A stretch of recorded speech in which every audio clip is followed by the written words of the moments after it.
ಬಂದಿದ್ದಾರೆ. ಏನ್ ಗೌರ್ನರ್ ಅವರು ಪ್ರಾಸಿಕ್ಯೂಷನ್ ಅನುಮತಿಯನ್ನು ಕೊಟ್ಟಿದ್ದಾರೆ, ಇದು ಇಡೀ ರಾಜ್ಯದ ಮಾತಾಗಿದೆ. ಎಲ್ಲರ ಮನೆಯಲ್ಲೂ ಇದೇ ಸುದ್ದಿ ಆಗಿದೆ. ನಮ್ಗೆಲ್ಲ ಗೊತ್ತಿದೆ, ಇದು ಮೂಢ ಹಗರಣ, ಒಂದು ಹಗರಣನೂ ಅಲ್ಲ, ಇದು ಪ್ರಸ್ತಾಪ ಮಾಡುವಂತ ವಿಷಯನೂ ಅಲ್ಲ, ಇದೊಂದು ಪ್ರಾಸಿಕ್ಯೂಷನ್ ಹೋಗುವಂತ ವಿಷಯನೂ ಅಲ್ಲ.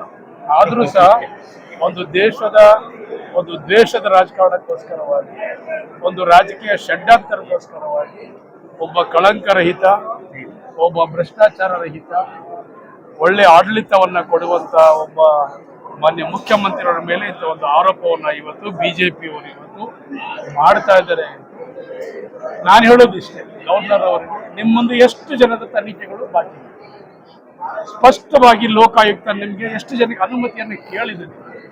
ಸುಮಾರು 16 ತನಿಖೆಗಳು ನಿಮ್ಮ ಹತ್ರ ಮುಂದೆ ಇದೆ. ನಿಮ್ಮ ಪ್ರಾಸಿಕ್ಯೂಷನ್ಗೆ ಲೋಕಾಯುಕ್ತರು ಕೇಳಿದ್ದಾರೆ, ನೀವು ಒಂದೂ ಕೂಡ ಗಣನೆಗೆ ತಗೊಂಡಿಲ್ಲ. ಎಲ್ಲವೂ ಕೂಡ ಪ್ರಾಥಮಿಕ ಹಂತದಲ್ಲಿ ಎಲ್ಲವೂ ಕೂಡ ಸಾಬೀತಾಗಿರುವಂತದ್ದು ನಿಮ್ಮ ಮುಂದೆ ಇದೆ. ಆದ್ರೆ ಮೊನ್ನೆ ಯಾವುದೋ ಒಂದು ವಿಷಯ ಅಲ್ಲದಂತ ವಿಷಯವನ್ನ ತೆಗೆದು ನೀವು ರಾಜಕೀಯ ದ್ವೇಷದಿಂದ ನೀವೆಲ್ಲರೂ ಕೂಡ ನೀವು ಅಮಿತ್ ಶಾ ಅವರ ಮತ್ತು ಮೋದಿಯವರ ಗುಲಾಮರಂಗೆ ನೀವು ಈ ಒಂದು ಗವರ್ನರ್ ಕಚೇರಿ RSS ಕಚೇರಿಯಾಗಿ ಮಾಡ್ಕೊಂಡಿದ್ದೀರಿ, ಬಿಜೆಪಿ ಕಚೇರಿಯಾಗಿ ಮಾಡ್ಕೊಂಡಿದ್ದೀರಿ, JDS ಕಚೇರಿಯಾಗಿ ಮಾಡ್ಕೊಂಡು ನೀವು ಪ್ರಜಾಪ್ರಭುತ್ವನ ಹಾಡು ಹಗಲಲ್ಲಿ ಕೊಲೆಯನ್ನ ಮಾಡ್ತಾ ಇದ್ದಾರೆ. ಸಿದ್ದರಾಮಯ್ಯ ರಾಜೀನಾಮೆ ಕೊಡಬೇಕು ಅಂತ ಒತ್ತಾಯ ಮಾಡ್ತಿದ್ದಾರೆ. ರಾಜೀನಾಮೆ ಕೊಡೋದಿಲ್ಲ, ರಾಜೀನಾಮೆನೂ ಕೊಡೋದಿಲ್ಲ, ರಾಜೀನಾಮೆ ಕೊಡುವಂತ ಬ್ಲಾಕ್ ಮೇಲ್ ಮಾಡ್ತಿದ್ದಾರೆ ಸರ್ಕಾರ ಅಂತ ಹೇಳ್ತಿದ್ದಾರೆ. ನೋಡಿ, ಸುಳ್ಳು ಯಾರ್ದಾದ್ರು ಮನೆ ದೇವರಾಗಿದ್ದಾರೆ. ಕುಮಾರಸ್ವಾಮಿ ಅವರು ದೇವರು, ಸುಳ್ಳೇ ಅವ್ರ ಮನೆ ದೇವರು.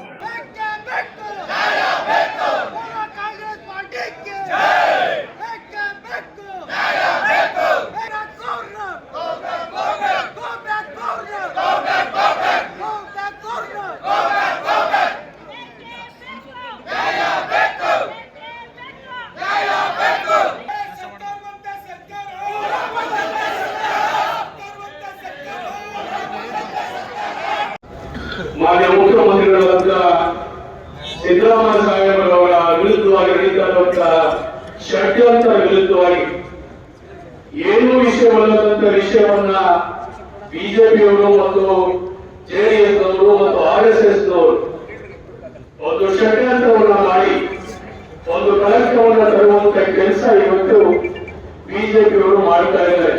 ಬಹಳ ಪ್ರಬಲವಾಗಿ ಇದೆಲ್ಲವೂ ಕೂಡ ಮೂಢ ಹಗರಣವನ್ನ ಏನೋ ಒಂದು ದೊಡ್ಡ ಹಗರಣವನ್ನು ಮಾಡಿದ್ದಾರೆ ಅಂತ ಹೇಳಿ ಇವತ್ತು ಬಹಳ ಒಂದು ಒಳ್ಳೆ ಸಂಚಲನ ಮಾಡಿ ಅಧಿಕಾರವನ್ನ ಹಿಡಿಬೇಕು ಅಂತ ಹೇಳಿ ಇವತ್ತು ಕೂಡ ಸಂಚಲನ ಮಾಡ್ತಾ ಇದ್ದಾರೆ.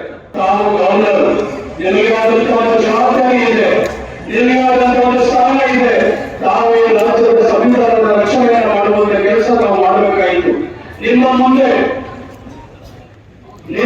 ಶಶಿಕಲಾ ಜೊಲ್ಲೆ ಅವರ ಒಂದು ಹಗರಣ ನಿಮ್ಮ ಮುಂದೆ ಇದೆ, ಲಂಚದ ಹಗರಣ ಒಂದು ಆರೋಪ ನಿಮ್ಮ ಮುಂದೆ ಇದೆ. ನೀವು ಅದಕ್ಕೆ ಪ್ರಾಸಿಕ್ಯೂಷನ್ ಕೊಡ್ತಾ ಇಲ್ಲ. ನಿಮ್ಮ ಮುಂದೆ ಮನವೊಲಿಯವರ ಒಂದು ಲಂಚದ ಆರೋಪ ನಿಮ್ಮ ಮುಂದೆ ಇದೆ. ಸುಮಾರು 3 ವರ್ಷದಿಂದ ನೀವು ಅದನ್ನ ತನಿಖೆಯನ್ನ ಕೊಡದೆ ನೀವು ಅದನ್ನ ಮುಗಿಸಿ ಹಾಕ್ತಾ ಇದ್ದಾರೆ. ನೀವು ನಿರಾಮೆಯವರಲ್ಲ, ನಿರಾಮೆಯವರು ಕೂಡ ನೀವು ಲಂಚದ ನೇರ ಆರೋಪ ಸಾಬೀತಾಗುವಂಥದ್ದು ಕೂಡ ಲೋಕಾಯುಕ್ತರಿಗೆ ಅನುಮತಿಯನ್ನು ಕೇಳಿದ್ದಾರೆ. ಆದರೆ ಇದುವರೆಗೂ ಕೂಡ ನೀವು ಅನುಮತಿಯನ್ನು ಕೊಟ್ಟಿಲ್ಲ. ನೀವು ಜನಾರ್ದನ್ ರೆಡ್ಡಿ ಅವರು ಆದಾಯಕ್ಕಿಂತ ಮೀರಿದ ಸಂಪಾದನೆ ಬರುವಂತಹ ಒಂದು ಹಗರಣ ಕೂಡ ನಿಮ್ಮ ಮುಂದೆ ಇದೆ, ಅದಕ್ಕೂ ಕೂಡ ನೀವು ಕೊಡ್ತಾ ಇಲ್ಲ. ಎಲ್ಲಕ್ಕಿಂತ ವಿಶೇಷವಾಗಿ ಕುಮಾರಸ್ವಾಮಿ ಅವರು ಮುಖ್ಯಮಂತ್ರಿ ಆಗಿದ್ದಾಗ 2007ರಲ್ಲಿ ಸಾಯಿ ವೆಂಕಟೇಶ್ವರ ಸಂಸ್ಥೆಗೆ 550 ಎಕರೆ ಜಮೀನನ್ನ ಮಂಜೂರಾತಿ ಮಾಡಿ ಲಕ್ಷಾಂತರ ಕೋಟ್ಯಾಂತರ ರೂಪಾಯಿಗಳನ್ನ ಹಗರಣವನ್ನು ಕೂಡ ನೀವು ಮುಗಿಸಿ ಹಾಕಿ ಇವತ್ತು ಅದಕ್ಕೆ ಅನುಮತಿ ಇಟ್ಕೊಂಡಿಲ್ಲ. ಈಗ 23/11/2023 ಕೂಡ ಅನುಮತಿಗೆ ಇವತ್ತು ಲೋಕಾಯುಕ್ತರು ಕಾಯ್ತಾ ಇದ್ದಾರೆ. ಅದಕ್ಕೂ ಕೂಡ ಅನುಮತಿಯನ್ನು ಕೊಡ್ತಾ ಇಲ್ಲ. ಆದರೆ ಎಲ್ಲವೂ ಕೂಡ ಮರೆಮಾಚಿ ಇದೆಲ್ಲವೂ ಕೂಡ ನೀವು ಕಳೆಯುತ್ತಿ ಇವತ್ತು ಕಳಂಕ ಇಲ್ಲದಂತಹ ಒಂದು ಕಪ್ಪು ಚುಕ್ಕೆ ಇಲ್ಲದಂತ, ಒಂದು ಭ್ರಷ್ಟಾಚಾರ ಇಲ್ಲದಂತ ನೇರ ನುಡಿ ದೇವರ ಶಾಸನದ ನಂತರ ಏನಾದ್ರೂ ನಮ್ಮ ಪಾಲಿಗೆ ಭಾಗ್ಯವಂತ ಸಿಕ್ಕಿದೆ ಅಂತ ಹೇಳಿದ್ರೆ ಅದು ನನಗೆ ಸಿದ್ದರಾಮಯ್ಯ ಅವರ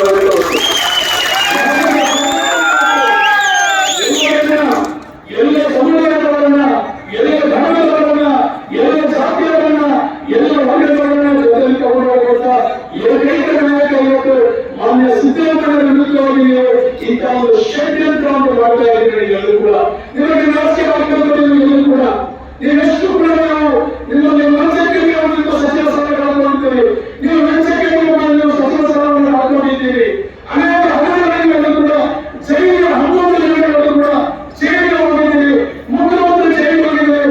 ನಿಮಗೆ ನಾಚಿಕೆ ಆಗಬೇಕು. ಒಬ್ಬ ಕಳಂಕರಹಿತ ಒಬ್ಬ ಮಾನ್ಯ ಸಿದ್ದರಾಮಯ್ಯ ಸಾಹೇಬರಿಗೆ ನೀವು ಇಲ್ಲ ಸಲ್ಲದ ಆರೋಪವನ್ನು ಮಾಡಿ ಇವತ್ತು ನೀವೆಲ್ಲರೂ ಕೂಡ ತಪ್ಪಿಸುವಿಕೆಯನ್ನು ಆಯೋಜನೆ ಮಾಡ್ತಾ ಇದ್ದೀರಿ. ಇದು ನಿಮ್ಮಿಂದ ಅಸಾಧ್ಯ. ಇದು ಈ ಸರ್ಕಾರಕ್ಕೆ ನೀವೇನು ಮಾಡಕ್ಕಾಗಲ್ಲ. 135+1 136 ಜನ ಇವತ್ತಿನವರೆಗೂ ಕೂಡ ಪ್ರಜಾಪ್ರಭುತ್ವವನ್ನು ಆಯ್ಕೆ ಮಾಡಿ ಸುಭದ್ರವಾದ ಒಂದು ಸರ್ಕಾರವನ್ನು ಎದುರುಕೊಳ್ಳೋದು ಕರ್ನಾಟಕ ರಾಜ್ಯದಲ್ಲಿ ಎಲ್ಲ ವರ್ಗದ ಜನರಿಗೆ ಕರ್ಕೊಂಡು ಹೋಗುವ ಕೆಲಸ ಇವತ್ತು ಮಾನ್ಯ ಸಿದ್ದರಾಮಯ್ಯ ಮತ್ತು ಡಿ ಕೆ ಶಿವಕುಮಾರ್ ಅವರು ಮಾಡ್ತಾ ಇದ್ದಾರೆ. ಇಂಥ ಸಂದರ್ಭದಲ್ಲಿ ನೀವು ಇಂಥ ಷಡ್ಯಂತ್ರವನ್ನು ಎದುರುಕೊಳ್ಳಬೇಕು. ಅದನ್ನು ವಿಶೇಷವಾಗಿ ಗೌರವರು ನಮ್ಮ ಕಚೇರಿ ಸಂವಿಧಾನದ ಕಚೇರಿ ಅಂತ ಹೇಳಿ ಅರ್ಥ ಮಾಡ್ಕೋಬೇಕು. ತಾವು ಈ ಗುಲಾಮಗಿರಿ ಕೆಲಸ ಮಾಡಬಾರ್ದು. ತಾವು ಸಂವಿಧಾನದ ಒಂದು ಅತಿ ಉನ್ನತವಾದ ಸ್ಥಾನದಲ್ಲಿ ಕೂತಿರುವಂತ ವ್ಯಕ್ತಿ ನೀವು, ಸಂವಿಧಾನವನ್ನು ರಕ್ಷಣೆ ಮಾಡುವಂತ ವ್ಯಕ್ತಿ ನೀವು. ಈ ನಿಮಿತ್ತಕ್ಕೆ ಗುಲಾಮಗಿರಿ ಕೆಲಸದ ಗುಲಾಮಗಿರಿ ಕೆಲಸವನ್ನು ಸರಿಗೂ ಕೂಡ ಮಾಡಬಾರ್ದು ಅಂತ ಹೇಳಿ ನಾವೆಲ್ಲರೂ ಕೂಡ ಹೆಚ್ಚಿನ ಸಂಖ್ಯೆಯಲ್ಲಿ ಕೂಡ ಬಂದಿದ್ದೀವಿ.